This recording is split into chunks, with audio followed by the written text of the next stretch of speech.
गुरु प्यारी साध संगत जी, सभी को प्यार भरी राधा स्वामी जी। संगत जी, आज की यह साखी सुनने के बाद आपके मन में कभी भी गलत विचार नहीं आएंगे और आप अपने मन को काबू करना सीख जाएंगे और जिंदगी से सारे दुख खत्म हो जाएंगे। जब तुम्हारे मन के अंदर से अश्लील और बुरे विचार खत्म होंगे। आज की गौतम बुद्ध की साखी सुनने के बाद आप फिर कभी अश्लील और बुरे विचारों के जाल में नहीं फंस पाएंगे। सारे बुरे विचार मन से आसानी से निकल जाएंगे। तो चलिए उस अद्भुत साखी की शुरुआत करते हैं। अगर आपके भी मन में अक्सर बुरे विचार आते हैं, गंदे और अश्लील विचार चलते रहते हैं, तो आपको यह बोध साखी जरूर सुननी चाहिए। एक गांव में एक जवान लड़का रहता था। वह बहुत परेशान था क्योंकि उसका मन उन्हीं चीज़ों के बारे में सोचता रहता जिसके बारे में वह नहीं सोचना चाहता था। वह अपनी छोटी छोटी खुशियों के लिए अपने दिन का ज़्यादातर समय बर्बाद कर देता और फिर बाद में इसके लिए पश्चाताप करता। लेकिन वह ना चाहते हुए भी अगले दिन फिर उन्हीं आदतों को दोहराता। वह अपने माता पिता का अकेला लाडला बेटा था। माता पिता धीरे धीरे बूढ़े हो रहे थे और वह जवान हो रहा था, लेकिन वह कुछ भी ऐसा नहीं कर पा रहा था जिससे उसके माता पिता को उस पर गर्व हो सके। वह जानता तो था कि वह अपने समय और जिंदगी के साथ गलत कर रहा है, लेकिन वह बहुत कोशिश करने के बाद भी खुद को बदल नहीं पा रहा था। वह अपनी समस्याओं के बारे में दूसरे बड़े लोगों को बताता और लोग उसे तरह तरह के सुझाव देते, लेकिन फिर भी कुछ भी बदलाव नहीं आ रहा था। अब तो उस लड़के को भी ऐसा लगने लगा था कि उसका बाकी का जीवन ऐसे ही मानसिक बोझ और बुरी आदतों के साथ बीतने वाला है। इसीलिए अब वह बहुत ही उदास और परेशान रहने लगा था। एक दिन लड़का अपने विचारों में खोया हुआ अपने गांव के तालाब के किनारे बैठा हुआ था।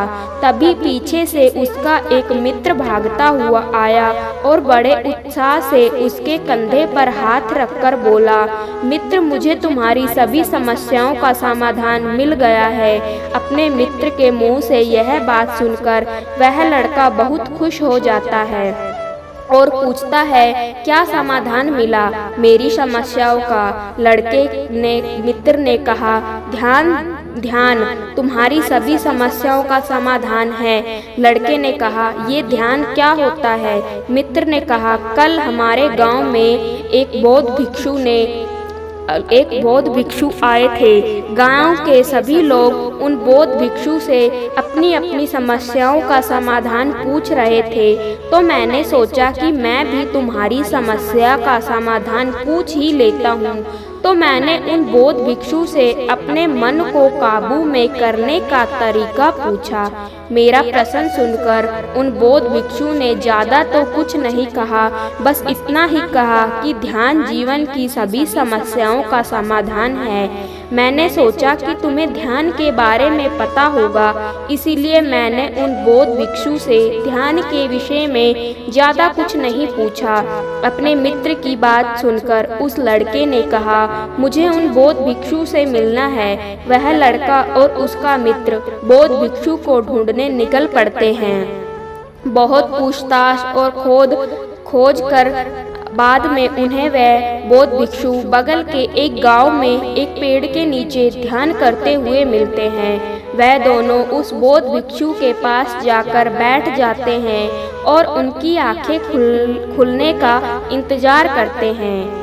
थोड़ी देर बाद जब बौद्ध भिक्षु अपनी आंखें खोलते हैं तो वह उन्हें प्रणाम करते हैं और कहते हैं, आपने यह तो बता दिया कि ध्यान जीवन की सभी समस्याओं का समाधान है, लेकिन आपने यह नहीं बताया कि ध्यान है क्या?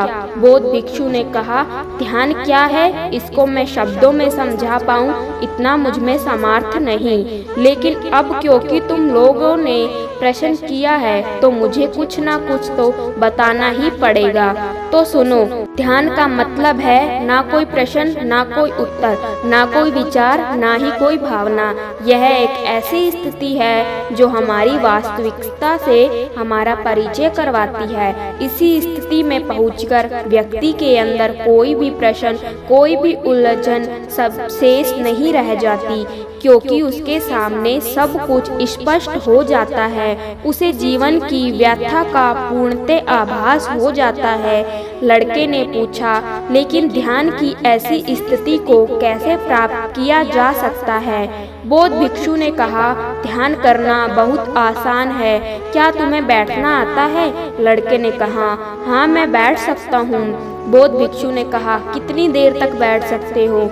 लड़के ने कहा, ऐसे तो कभी आजमाया नहीं, लेकिन जितनी देर तक चाहो उतनी देर तक बैठ सकता हूँ। बौद्ध भिक्षु ने कहा, रोज 1 घंटा आंख बंद करके सीधा बैठना है। लड़के ने पूछा, कब और कहाँ बैठना है? बौद्ध भिक्षु ने कहा, कभी भी और कहीं भी, बस जगह शांत और एकांत होनी चाहिए। लड़के ने फिर प्रश्न किया, मेरे मन के यह गंदे विचार और मेरी बुरी आदतें कितने दिन में छूट जाएगी? बौद्ध भिक्षु ने कहा, सिर्फ 1 दिन में। अगर तुम 24 घंटे आंखें बंद करके बैठ सको तो बौद्ध भिक्षु से आज्ञा ले कर वह लड़का अपने घर आ जाता है और ध्यान करने बैठ जाता है। जैसे ही वह अपनी आंखें बंद करके बैठता है, उसके मन में तरह तरह के विचार उठने शुरू हो जाते हैं। जैसे, क्या ध्यान करने से सचमुच कुछ फायदा होगा? मैं अपनी बुरी आदतों को छोड़ भी पाऊंगा या नहीं? आखिर सभी लोग मेरी इज्जत कब करेंगे? मैं तो उससे प्रेम करता हूँ, लेकिन वह मुझसे प्रेम क्यों नहीं करती? मैं ऐसा क्या करूँ कि मैं बहुत धन कमाऊँ और अपने अपने गांव का सबसे अमीर व्यक्ति बन जाऊँ? इस तरह के और भी विचार उसके मन में लगातार उठने लगे। फिर उसे ध्यान आया कि भिक्षु ने कहा क्या था। ध्यान की अवस्था में कोई विचार, कोई भावनाएं नहीं होती। अब वह अपने विचारों को रोकने का प्रयास करने लगा, लेकिन क्या बहती नदी के पानी को कभी कोई रोक पाया है? वह लड़का भी अपने विचारों को नहीं रोक पाता और आंखें खोलकर बैठ जाता है और सोचता है, अब तक के जीवन में बहुत से काम किए, लेकिन इतना मुश्किल काम कभी ना किया था। और वह बौद्ध भिक्षु बोल रहे थे कि ध्यान करना बहुत ही आसान है। वह लड़का उन बौद्ध भिक्षुओं से मिलने दोबारा अपने घर से निकल पड़ता है और उनके पास जाकर कहता है, आपने तो कहा था कि ध्यान करना बहुत ही आसान है, लेकिन यह तो मुझे दुनिया का सबसे मुश्किल काम लग रहा है। मेरे बहुत प्रयास करने के बाद भी मेरे मन में विचार उठने बंद ही नहीं हो रहे। मुझे बहुत ही अलग अलग तरीके के विचार आ रहे थे और मैंने उन्हें रोकने का भी बहुत प्रयास किया, लेकिन वो रुक ही नहीं रहे थे। बौद्ध भिक्षु ने कहा, लेकिन तुम ऐसे विचारों को रोकने के लिए किसने कहा है? लड़के ने कहा, तो फिर विचार रहित स्थिति कैसे प्राप्त होगी? आपने तो कहा था कि ध्यान में कोई विचार, कोई प्रश्न नहीं होते।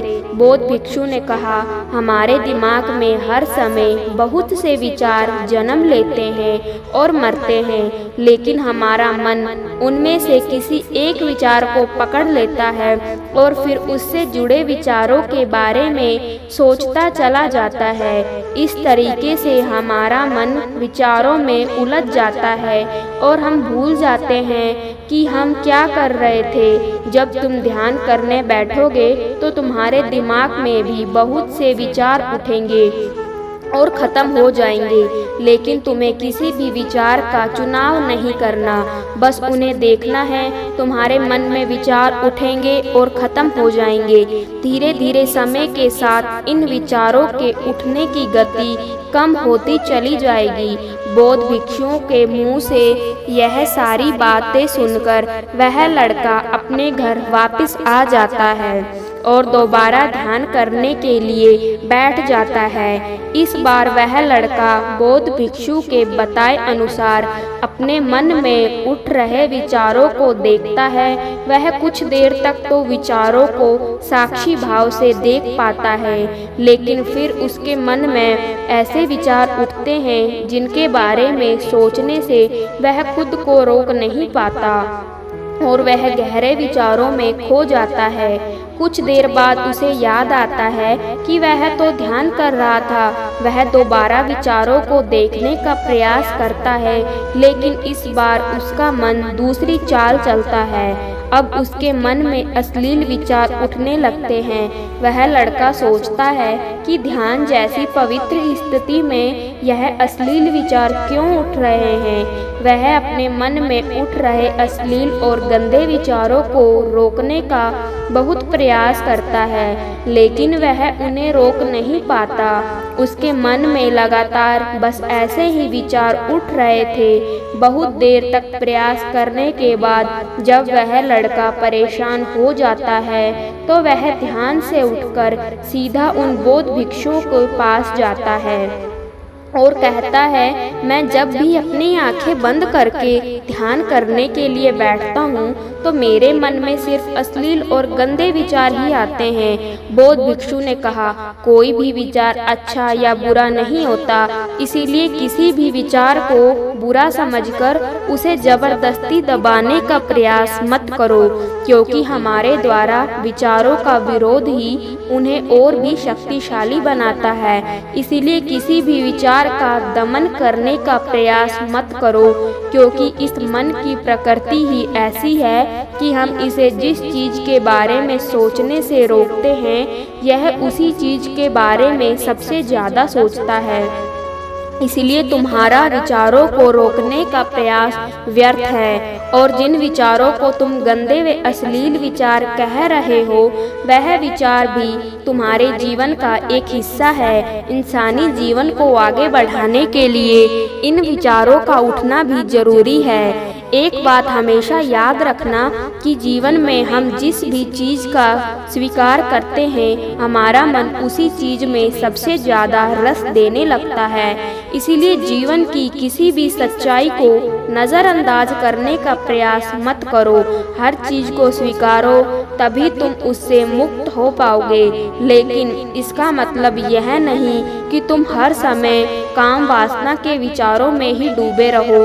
तुम्हें यह समझना होगा कि काम वासना हमारे जीवन का एक छोटा सा हिस्सा मात्र है, पूरा जीवन नहीं। तो जीवन के इस पहलू को भी स्वीकारो और आगे बढ़ो, क्योंकि इस जीवन में इसके आगे भी बहुत कुछ जानने के लिए है। लड़के ने कहा, लेकिन हमारा मन हमारे साथ इतनी चालें क्यों चलता है? क्या हमारा मन ही हमारा शत्रु है? भिक्षु ने कहा, नहीं, मन हमारा शत्रु नहीं है। यह तो बस उन्हीं चीजों को अनुभव करना चाहता है जिससे इसे आराम मिले, आनंद आए। इसीलिए जब हम कोई ऐसा काम करते हैं जिसमें शुरू में ही मन को आनंद नहीं मिलता, तो हमारा मन उस काम का विरोध करता है। बौद्ध भिक्षु ने आगे कहा, अगर तुम अपने मन से बुरे विचारों को खत्म करना चाहते हो तो अपनी आदतों को बदलो। तुम केवल तभी बदल सकते हो जब तुम्हारा मन तुम्हारे काबू में होगा, और तुम्हारा मन तुम्हारे काबू में तभी आएगा जब तुम खुद को जानोगे, जब तुम स्वयं को अनुभव करोगे, जब तुम ध्यान का अनुभव करोगे। इतना कहकर बौद्ध भिक्षु खड़े हो गए और एक हल्की सी मुस्कान के साथ उस लड़के के सिर पर अपना हाथ रख दिया।